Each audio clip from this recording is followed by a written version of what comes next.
మంజూరైంది. మార్చి 15వ తారీఖున కవిత అరెస్ట్ అయ్యారు. ఈడీ సిబిఐ కేసుల్లో మార్చి 15వ తారీఖున కవిత అరెస్ట్ అయ్యారు. ఇప్పుడు ఈరోజు కవితకు బెయిల్ వచ్చింది. వాదోపవాదనలు జరిగాయి. అడిషనల్ సొలిసిటర్ జనరల్ కూడా ఇందులో వాదనలు వినిపించారు. అలాగే కవిత తరపు న్యాయవాదులు కూడా వాదనలు వినిపించారు. ఇరుపక్షాల వాదనలు విన్న తర్వాత కోర్టు బెయిల్ మంజూరు చేసింది. ఈడీ కేసులో కవితకు బెయిల్ మంజూరైనట్టుగా తెలుస్తోంది. ఈడీ సిబిఐ రెండు కూడా కేసులు నమోదు చేశాయి. ఈడీ సిబిఐ రెండు సంస్థలు కూడా ఏజెన్సీలు కూడా కవితను అరెస్ట్ చేశాయి. కవిత ప్రస్తుతం తీహార్ జైల్లో ఉన్నారు. అయితే ఈడీ కేసులో కవితకు బెయిల్ మంజూరైంది. ఇప్పుడే సుప్రీంకోర్టులో ఆర్డర్స్ ప్రొనౌన్స్ చేశారు. కవిత బెయిల్ పిటిషన్పై వాదనలు విన్న సుప్రీంకోర్టు కవితకు బెయిల్ మంజూరు చేస్తూ ఆదేశాలు జారీ చేసింది, ఆర్డర్స్ జారీ చేసింది. లిక్కర్ స్కామ్లో కవితకు బిగ్ రిలీఫ్ దొరికింది. ఇప్పటికే మనీష్ సిసోడియా ఈ కేసులో అరెస్ట్ అయి బెయిల్పై విడుదలయ్యారు. ఆ టర్మ్స్ కూడా కవితకు వర్తిస్తాయి అంటూ వాదించారు. 165 రోజులు కవిత జైల్లోనే ఉన్నారు. కవితను ఈడీ హైదరాబాద్లో అరెస్ట్ చేసి ఢిల్లీకి తీసుకుని వెళ్ళింది. తీహార్ జైల్లో కవిత రిమాండ్ ఖైదీగా ఉన్నారు. ఇప్పుడు 165 రోజుల తర్వాత కవితకు ఈడీ కేసులో బెయిల్ మంజూరైంది. సిబిఐ కేసుకు సంబంధించి కూడా ఇంకా వివరాలు రావాల్సి ఉంది. మనీష్ సిసోడియాకు ఈ కేసులో బెయిల్ మంజూరు చేశారు.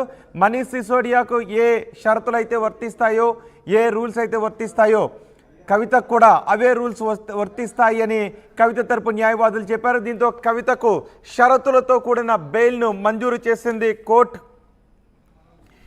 జస్టిస్ గవాయ్ కూడా వాదనలు విన్న తర్వాత, ఇందులో ఇరు వర్గాల వాదనలను విన్న తర్వాత ధర్మాసనం కవితకు బెయిల్ మంజూరు చేస్తూ ఆదేశాలు జారీ చేసింది. 165 రోజులుగా కవిత జైల్లోనే ఉన్నారు.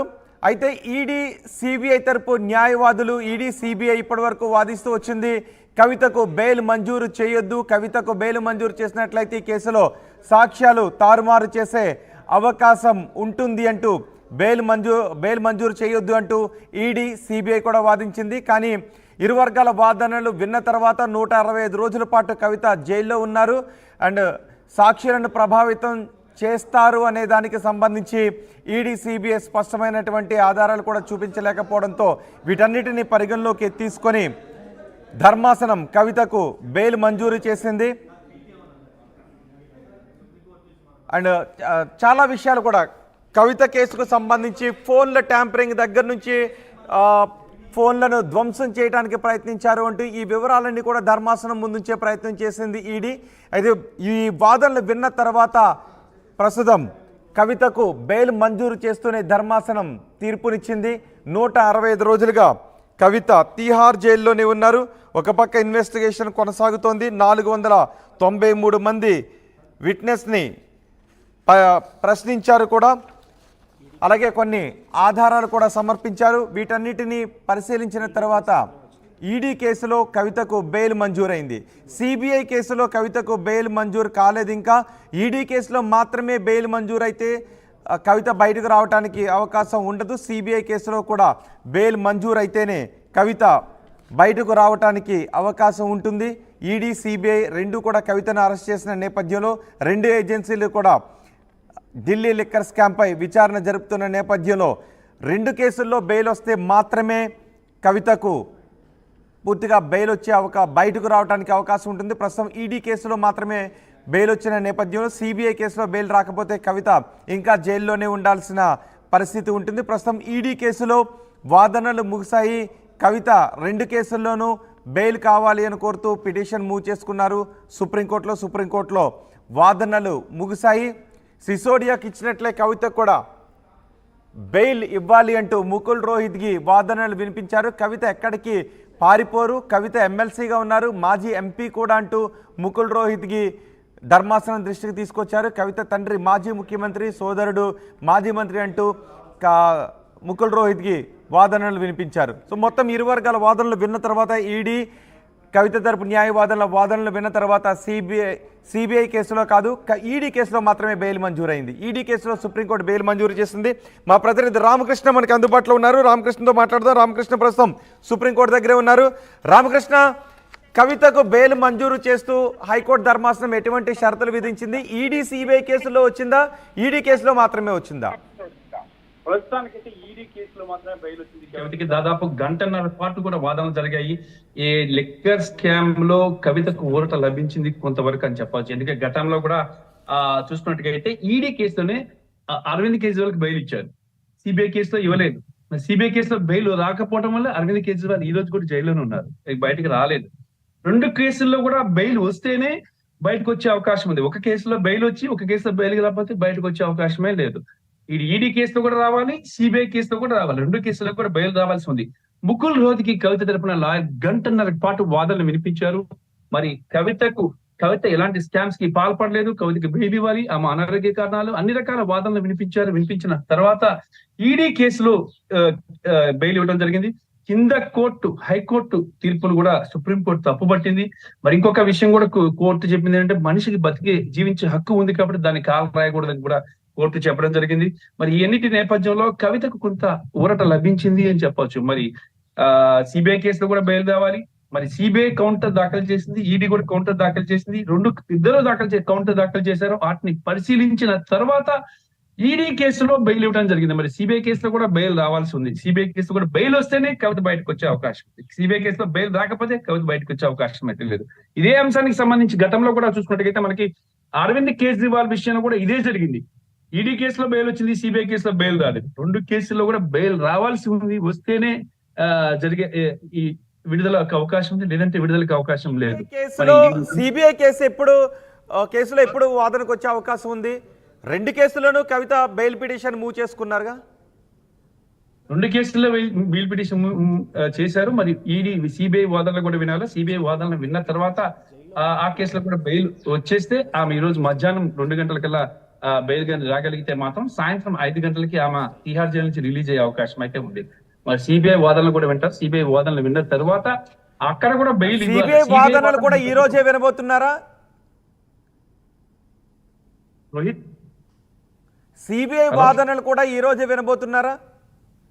సిబిఐ వాదనలు కూడా వింటున్నారు, సిబిఐ వాదనలు కూడా వింటారు. మరి సిబిఐ వాదనలు విన్న తర్వాత సిబిఐ వాదనలు అలాగే కవిత లాయర్ల వాదనలు, ముఖ్యంగా ముకుల్ రోహత్గి ఏ రకంగా వాదిస్తారని చూడాలి. ఎందుకంటే ఈడీ కేసు విషయంలో ముకుల్ రోహత్గి చాలా స్ట్రాంగ్ గా వాదించిన నేపథ్యంలోనే ఈ రోజు కవితకు బెయిల్ వచ్చిందని చెప్పాలి. అంటే ఈడీ కేసులో రామకృష్ణ, ఈడీ కేసులో కవితకు బెయిల్ రావడంలో ప్రధాన పాత్ర ఆమె ఆరోగ్యం క్షీణిస్తోంది అన్న విషయం పైన ఆరోగ్య కారణాల రీత్యా ఇచ్చారా, లేదంటే ఇతరత్ర కారణాల రీత్యా ఇచ్చారా? అన్ని కారణాలు పరిగణలోకి తీసుకున్నారు. ఆరోగ్య కారణాల రీత్యా ఇచ్చినట్లయితే సిబిఐ కేసులో కూడా బహుశా బెయిల్ రావడానికి అవకాశం ఉంటుంది. సో ఇతరత్ర ఫ్యాక్టర్స్ కనుక ఉన్నట్లయితే సిబిఐ వాదనలతో కోర్టు ఏకీభవించినట్లయితే మళ్ళీ సిబిఐ కేసులో రాకపోతే అరవింద్ కేజ్రీవాల్ లాగా కవిత మళ్ళీ మరికొన్నాళ్ళు జైల్లోనే ఉండాల్సిన పరిస్థితి వస్తుంది. అదే చెప్పాను నేను స్టార్టింగ్ లో కూడా అదే చెప్పాను. అరవింద్ కేజ్రీవాల్ కి ఎలా వచ్చిందో ఒక కేసులో బెయిల్ వచ్చింది, ఈడీ సిబిఐ రెండింటిలో కూడా బెయిల్ రావాలి. రెండింటిలో రాకపోతే బయటకు వచ్చే అవకాశం అయితే లేదు. రెండింటిలో రాకపోతే వస్తేనే బయటకు వస్తారు. ఈడీ కేసులో అరవింద్ కేజ్రీవాల్ కూడా బెయిల్ వచ్చింది, సిబిఐ కేసులో బెయిల్ రాలేదు. అందువల్ల అరవింద్ కేజ్రీవాల్ జైల్లోనే ఉన్నారు. మరి అదే విధంగా సిబిఐ కేసులో ఇప్పుడు కవిత సిచ్యువేషన్ కూడా అలా అయిపోయింది. మీకు చూసారా, లిక్కర్ స్కామ్ లో మనీష్ సిసోడియా 17 నెలల తర్వాత బయటకు వచ్చారు. అలాగే అభిషేక్ బోయినపల్లి బయటకు వచ్చారు. అలాగే ఇంకా ఎంపీ సంజయ్ సింగ్ కూడా బయటకు వచ్చింది. సుప్రీం కోర్టు ఇంటర్వ్యూన్ కావడం వల్ల సుప్రీంకోర్టు వల్లే బయటికి రావడం జరిగింది. సుప్రీంకోర్టు తీర్పు వల్లే బయటికి రావడం జరిగింది. ఇప్పుడు అరవింద్ కేజ్రీవాల్ విషయంలో కూడా సుప్రీంకోర్టు బెయిల్ ఇచ్చిన కింద కోర్టులు లోవర్ కోర్టు ఇవ్వలేదు, రెవెన్యూ కోర్టు ఇవ్వలేదు, హైకోర్టు ఇవ్వలేదు, ఎవరు ఇవ్వలేదు. సుప్రీంకోర్టు బెయిల్ ఇచ్చింది. మిగతా అందరూ ఎవరైతే నిందితులు ఉన్నారో అందరికీ కూడా, ఎవరైతే ఆరోపణలు ఎదుర్కొంటారో అందరూ కూడా సుప్రీంకోర్టు నుంచి బెయిల్ తీసుకున్నారు. ఇప్పుడు కవితకు కూడా ఆ సుప్రీంకోర్టు నుంచే బెయిల్ వచ్చింది. మరి ఈడీ కేసులో బెయిల్ వచ్చింది, ఇంకా సిబిఐ కేసులో బెయిల్ రావాలి. మరి దీని మీద కూడా వాదనలు వింటారు. వాదనలు విన్న తర్వాత అది కూడా అయిపోతే ఇక ఈ రోజు మధ్యాహ్నం కల్లా అది కూడా విచారణ కూడా పూర్తి అయితే మాత్రం మధ్యాహ్నానికి బెయిల్ వచ్చే, రెండు కేసుల్లో కూడా బెయిల్, ఇంకో కేసులో కూడా బెయిల్ వచ్చే బెయిల్ ఆర్డర్ ని కొంత ఇన్ఫర్మేషన్ అందుతోంది రామకృష్ణ. ఈడీ సిబిఐ కేసుల్లో బెయిల్ వచ్చిందని ఇన్ఫర్మేషన్ అందుతోంది. ఒక్కసారి దానికి క్లారిటీ తీసుకుంటారా?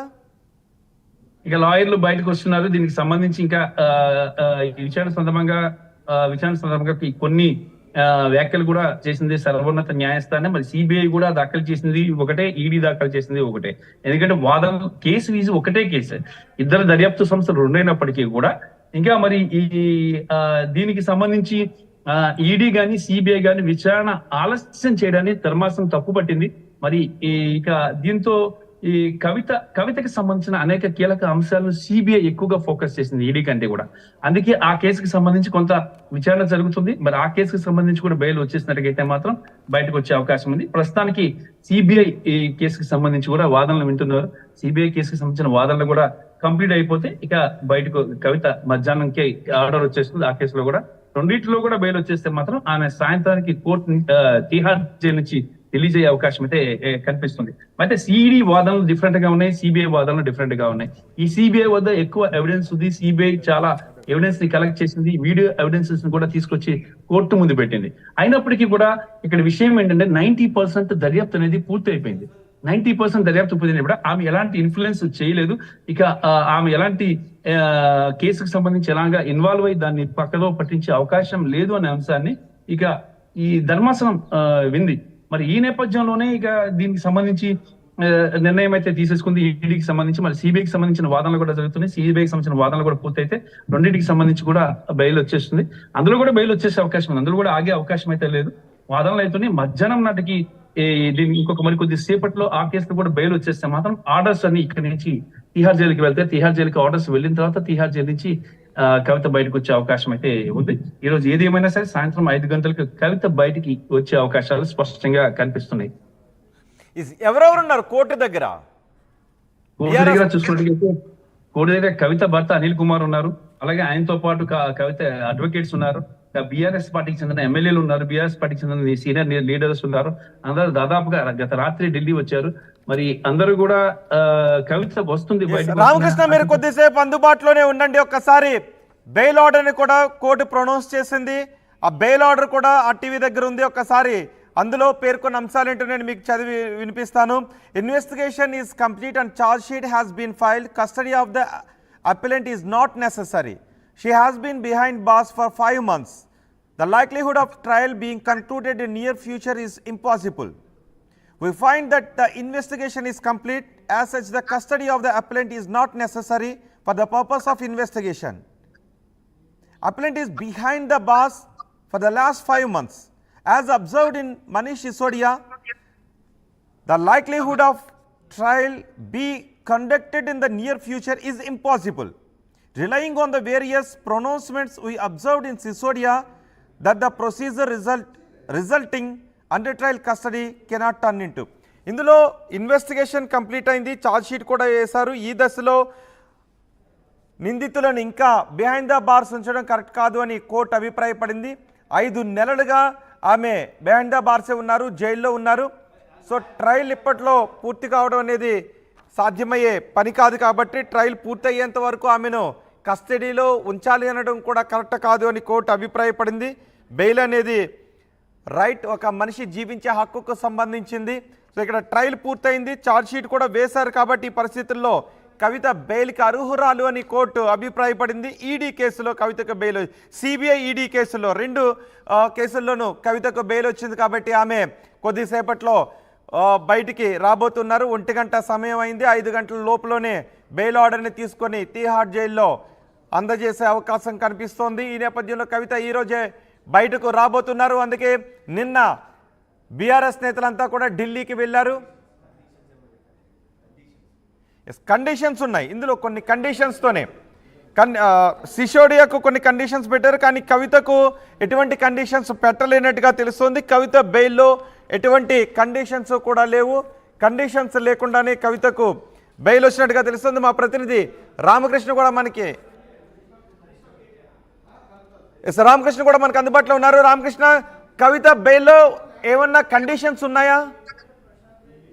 కవితకి కండిషన్స్ చాలా సివియర్ కండిషన్స్ పెట్టారు. ఎందుకంటే ఆమె బెయిల్ ఇచ్చింది కూడా కేవలం ఆమె అనారోగ్య కారణాల రీత్యా ఇచ్చారు. ఈడీ, ఎన్ఫోర్స్మెంట్ డైరెక్టరేట్, సిబిఐ ఇద్దరు కూడా వాదనలు వినిపించి గట్టిగా స్ట్రాంగ్ అబ్జెక్షన్స్ చేశారు చివరి దశలో.